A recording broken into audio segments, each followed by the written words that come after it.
I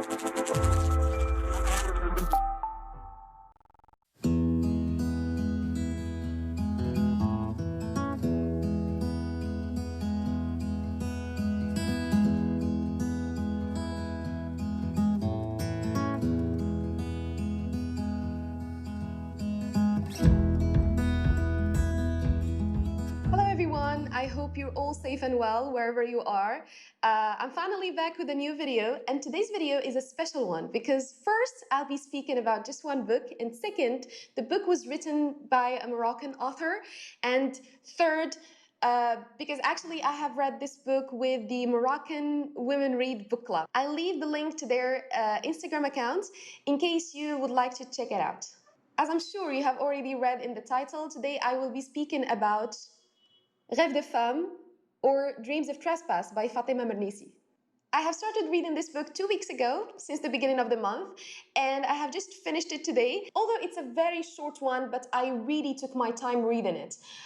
I felt like I was time traveling all the way through the book, and that's because of the brilliant storytelling of Fatima Mernissi. I guess you can already say just from the look on my face that I've had a blast reading this book.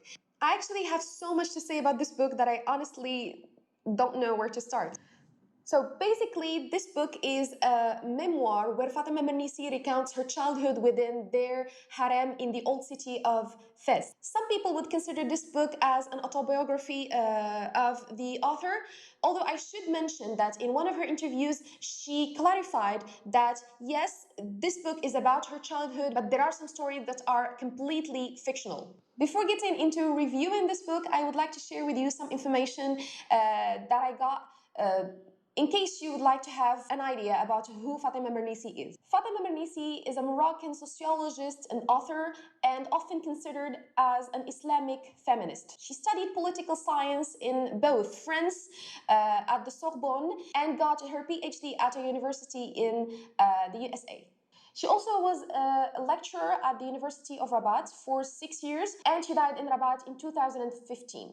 Mernissi was deeply focused on the study of the role of women in Islam. It's also worth mentioning that 2 years after her death, the Middle East Studies Association created a Fatima Mernissi Book Award in her honor.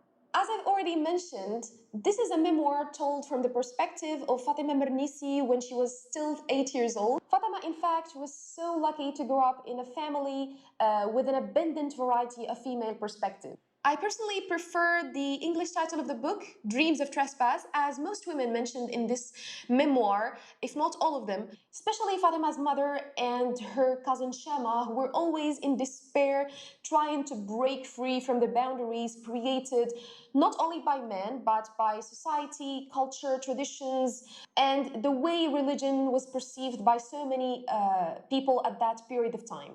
Lalla Mani, for instance, is Fatima's paternal grandmother, who is portrayed as an overly conservative woman who despised everything that she thought has nothing to do with the religion of Islam. A religion that seemed too restrictive and that forbids any kind or any source of entertainment. Every single woman mentioned in this memoir is unique and inspiring in her own way. With no TV or social media, women at that time used to find solace in different kinds of pastimes, such as listening to the radio, nighttime storytelling, or even participating in the making of a play. But what impressed me the most is how those simple-minded, mostly illiterate women were so keen on expanding their knowledge and knowing what was going around throughout radio programs or books that mostly belonged to the young men in the house. They were so eager to know what was happening beyond their closed doors and how women were living in other parts of the world.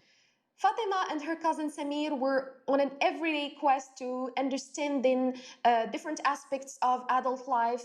They also were always trying to find a meaningful or logical significance of the word harem. One of the most compelling ideas highlighted in this book is how storytelling could play a huge role at nurturing kids' imagination and their perception of what happens around them. In one of her interviews, Fatima mentioned that both her mother and aunt used to tell her bedtime stories from the 1001 Night and how they had a huge impact on her even as a grown-up. In her memoir, she also implicitly focused on the importance of communication between parents and their children, even within a conservative household. I really enjoyed every single conversation or interaction she had with her mother, her cousin Shama, her exceptional grandmother, maternal grandmother Yasmina, and Mina, the slave, with her very inspiring story. I highly appreciated how Fatima Mernissi took her time providing detailed and accurate descriptions about life inside and outside the walls of their courtyard. The radio gatherings, Shama's theatrical performances, homemade beauty products and rituals. I mean, I would go on and on speaking about how beautiful and enchanting this book is. I would highly and strongly recommend this book to every one of you guys, especially if you are interested or if you would like to get the vibes and atmosphere of a Moroccan courtyard during time of colonization and how women used to interact, how they used to dress, the rules and regulations of a Moroccan harem. I mean, I would say it again, this book is just like a time machine. It completely transferred me to that period of time. I kept wandering with my imagination, getting the vibes and atmosphere. And honestly, I was expecting to enjoy this book, but I was not really expecting to fall in love with Fatima Mernissi's writing style. It's just wonderful. I loved it so much, and I'm still under the spell of this great memoir. That's it, guys. Thank you so much for watching my video. I hope you enjoyed it. And if you have any kind of recommendations similar to this book, if you have already read it or read any book by Fatima Mernissi, if you have any kind of ideas you would like to discuss, please don't hesitate. Leave your comments on the comment section below. Thank you again so much, and see you in my next one.